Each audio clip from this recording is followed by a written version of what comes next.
Welcome, ladies and gentlemen, I am Izen, and I will be your train conductor for today. Please take a seat and be aware that this train headed to Patch City has absolutely no fucking brakes. Because this seems to be the message that Blizzard is sending us. So, right as the Season 2 of Patch 10.1 is released and goes live, Blizzard just dunks on us yet more news about what's to come. So we aren't even done talking about things related to this patch that we already have things to talk about for patch 10.1.5. Now, there are a lot of interesting things in this patch that will come out in the summer of 2023, but of course the first thing that will take the spotlight, obviously, is the announcement of the new Evoker specialization. Now, besides the fact that this has absolutely sent Demon Hunters on suicide watch, interesting turn of events. We have seen in the past few weeks some relenting posts and theories about a possible, maybe, perhaps, third Evoker specialization. The developers were adamant, you are making all of this up, there is not going to be any new Evoker spec in the following patch. Now, technically they were correct, because the following patch was 10.1, the patch came out and there was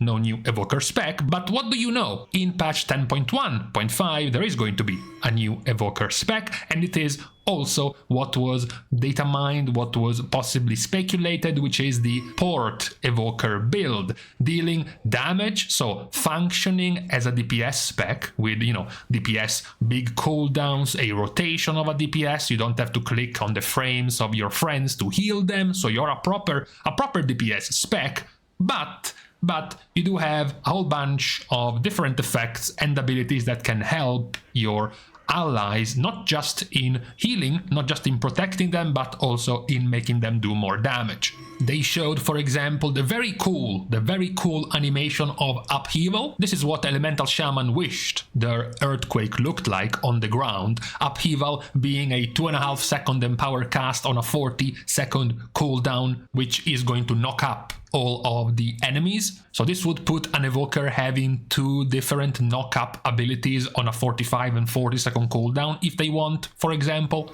They showed and explained some of the support abilities, especially the more important ones that players will look towards, like Ebon Might. Increase your 4 nearest allies' primary stat by a percentage of your own and cause your eruption to deal more damage, and then some of your effects will extend the duration of this buff.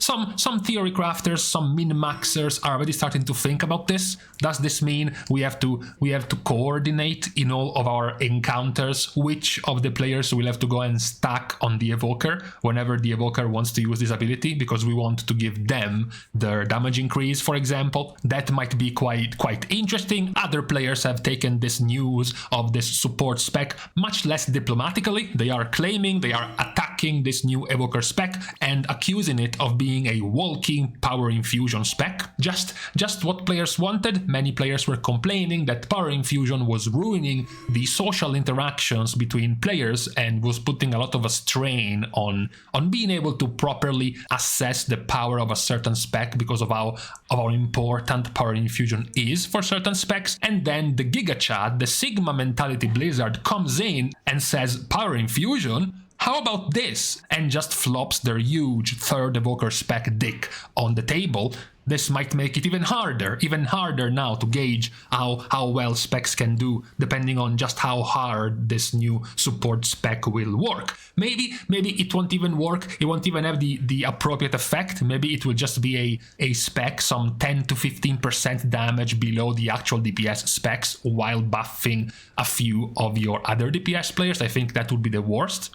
If you want to give a spec the proper support role, then bring them down to do like tank damage, bring them down to do maybe not healer damage, but tank-ish damage, and give them some proper big buffs. It will be hard to balance though. Imagine living in a situation, living in a world where this one gets botched, and then for the next raid, we'll be bringing quadruple Augmentation Evoker to buff a total of 20 players, 5 each. So basically have the permabuff active for the entire raid. Maybe that could be the absolute nightmare scenario from a balancing standpoint, especially depending on how a few of these things are going to scale, like for example their new passive. The more spells you use, using black spells give your allies maximum HP, which can be also very powerful. Using bronze spells is going to be giving allies maximum movement speed. You know, if it's 3 to 4 to 5%, like if it was some sort of minor talent, it's a thing. If it's, you know, 20% more movement speed or 20% more max HP, then it starts to become quite relevant.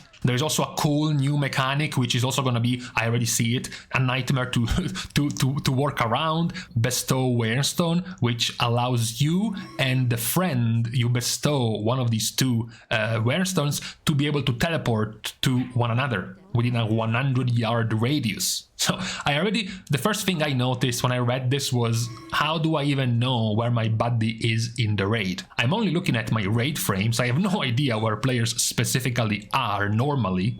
So that would be kind of confusing, trying to realize if I'm teleporting to him to go to safety, or if he is even more of a clown than me and I'm teleporting to my own death. I'm sure that's gonna happen plenty of times. Anyways, even if this might come up as an experiment which will completely fail and prove to be completely unbalanceable, I still think it's great. I still think it's cool that we get a brand new spec addition to the game, not as a new class, not as a new standalone addition, but as an extra. It's the first time also, it's also the first time we do have something like this in the game. An addition, an extra spec added, as I mentioned, to however many of the Demon Hunters are still alive at the moment of this video. For a long time, players were thinking about speculating a possible extra spec for Demon Hunter. Well, now it happened. Now it happened a few years later for Evoker. After being released for like 4 months, they get their third spec. However, now that we are done with the main dish of the patch, it's not just that, because as Blizzard updated their schedule, what is gonna come in 10.1.5 in the summer,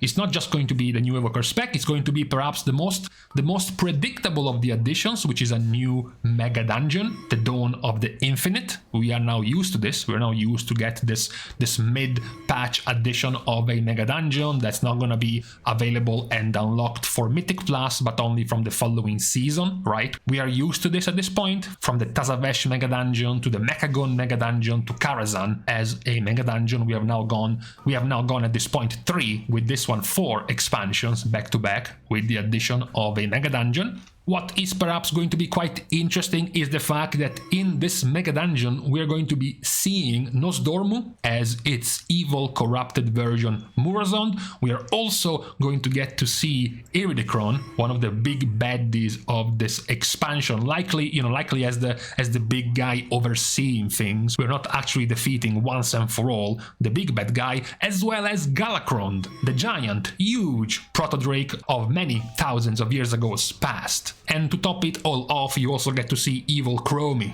in this alternate timeline. So quite the cool addition in terms of relevance of different characters. You know, previously Tazavesh and also Mechagon, they did not really add some super important, super powerful or relevant type of characters to the story. This one though is much more tied to some of the already existing characters to the current story. We then also have, besides the Megadungeon, which as I said was perhaps the more expected of the additions, something a bit more of a question mark, the time rifts. In Blizzard's own words, the time streams have become a bit more unstable with recent events as the boundaries between the timelines weaken. Minions from other timelines have begun making their way into Azeroth. Players will join together to take on time rifts, push back against the waves of minions, and plug the hole to set the time waves straight again. This seems to be somewhat of an open world event, you know, defeating the waves of enemies to get your open world type level loot. It might end up being quite enjoyable. We still don't know much more about that. As far as classes are concerned, there is one major, I would say, change this time for Warlock. The Warlock class will become available to Night Elves, Draenei, Lightforged, Draenei, Pandaren, Kultiran, Tauren, High Mountain Tauren, Magar Orcs, and Zandalari Trolls. So basically, the TLDR is everyone else who was missing as a race can now become a Warlock. It would be interesting to see some of these lore masters trying to explain how is it possible that a light forged Draenei, which bound itself to the light and the power of the light, somehow becomes a Warlock. That would be a story and a half, but whatever, still cool to have more options for Warlock. What is perhaps even more interesting, especially to the already existing Warlock players, is that Warlocks will now also be able to undertake a new quest with the new patch, beginning Impositions, which will unlock a new imp pet customization. Players will also be able to visit the barber shop to customize their pets as Warlocks. Very, very cool. Once again, we don't have the full informations about it, as we also seen recently. We are starting to get patch 10.1.5 in the PTR soon, so we might be able to start data mining as well as seeing in the PTR itself some more of these news right in game. I doubt there's going to be nearly as many customization options as actual player characters, but it's still a good start to allow more choice and more options to customize your pets as a Warlock. Since you're not a hunter, you don't get to choose between hundreds of pets. At least this one gives you a way to somewhat diversify yourself in your style, I guess, of your demons. Now, going back to our timeline, talking about releases, we started this expansion believing that more or less every patch was coming out at a 2-month interval, because the expansion came out late November, and then 10.0.5 came out 2 months later, and 10.0.7 came out also a couple of months later. What somewhat broke this release schedule was Season 2, was patch 10.1, which didn't come 2 months after 10.0.7. It came out 1.5 months, because 10.0.7 came out the 21st of March. And this one, 10.1, came out early May, so not even actually a month and a half. So this new patch, 10.1.5, coming out in the summer of 2023, if we resume our 2-month interval, will be coming out at the very earliest in July, in early July to late July, depending on how Blizzard is going to extend this patch period. I would say what is perhaps the least important of these news about this upcoming patch, which might turn with enough copium in one of the more important changes, is the fact that they still add in the news post about the patch that more class balance and tuning is coming in 10.1.5, especially for mages, rogues, and holy paladins. Now, why would you say you're planning on balancing something in like 2.5 months? Right? Obviously, if it was just some minor balance tuning, you would have done this now in a hotfix. So it means they have something planned for these specs and classes with the foresight of going like 2+ months in the future. And coming back right now from the future, it's indeed true. We have gotten the first announcements. We haven't gotten too much yet, nothing too certain and set in stone yet, but we did get the announcement from Blizzard for several changes to the systems, the mechanics of specs, in particular from Mage, with big changes like, for example, finally getting rid of Rune of Power amongst the many changes, as well as even bigger changes to Holy Paladin, trying to fix the mistake Blizzard did at the start of the expansion of gimping the build 99% of Holy Paladins are playing, which is the melee build, to try to give them workable talents for the caster build, which is trash and nobody wants to play it. So now with this announcement, we will go, of course, more in depth for these changes in some later videos, but there are also planned changes to make the playstyle of Holy Paladin more smooth and more in line with what you want to try to do, rather than having all of these caster talents in your way. However, this has been the full list of the intended additions that Blizzard will plan to put in our next mid-season patch, we can now call it, right between Season 2 and I guess the upcoming Season 3 later in the fall or even in winter.